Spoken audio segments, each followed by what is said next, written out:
I'm Arun Sukumar. I'm with the Observer Research Foundation, and I had the cyber initiative there. So just to take off from Raman's last point, which he was hinting at, is essentially a dialogue that involves everybody: government, private sector, law enforcement agencies. By government, you could be talking about policymakers and civil liberties activists to figure out where we fall. In political science, there is this theory of quadrants. Which was basically devised at the height of the Cold War to figure out which quadrant every country in the world fell into. On the top right-hand corner, you had the United States. On the left bottom corner, you had the Soviet Union.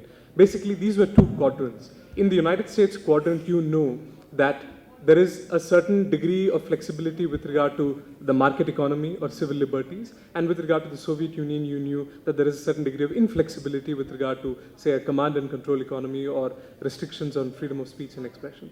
And all the other countries were judged or positioned in the map based on the location of these two quadrants. The point that we have to be doing as all the stakeholders in India is to figure out what our quadrant is on cyberspace. Where do we stand the moment data enters India, ranging from privacy or data protection to the capacity of law enforcement agencies to retrieve it for legitimate purposes. To just follow through on the quadrant example, in the United States you have Apple and FBI. Apple is a high-end technological, is a high-end device which offers one of the most sophisticated protections to user data. The Federal Bureau of Investigation is one of the most powerful law enforcement agencies in the world, which has enormous capacity to retrieve that data for what it sees as legitimate purposes. Within the United States quadrant, you have an Apple and you have an FBI.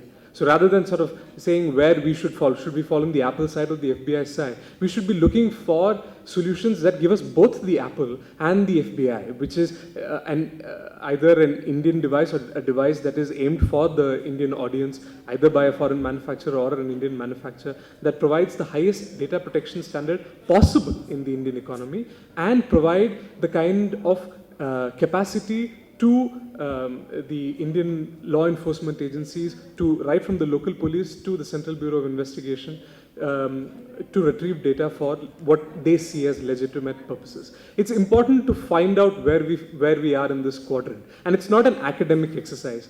A lot of discussion today was spent on MLATs and how it's difficult for India to retrieve data. One of the reasons why we are not able to get data from, say, for instance, the United States. Most of the data of Indians are held abroad, mostly by US social media companies.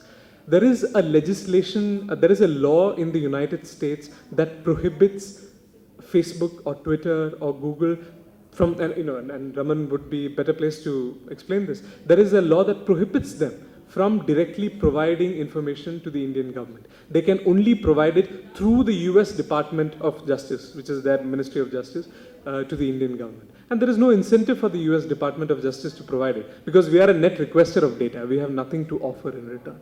So what can India do to influence, in this case, we are talking about a change in US law.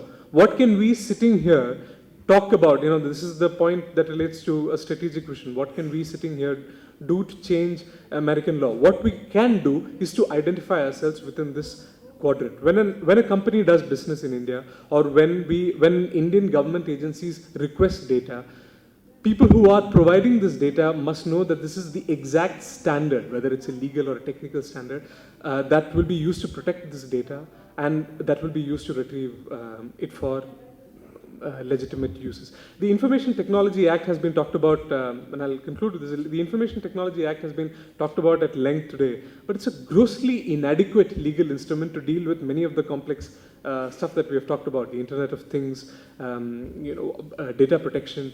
These are not inadequately, so you would probably need a very messy legislative overhaul, but you can only do it perhaps by getting, as Raman said, all the folks in the room, private sector, government, and folks who are interested in promoting civil liberties.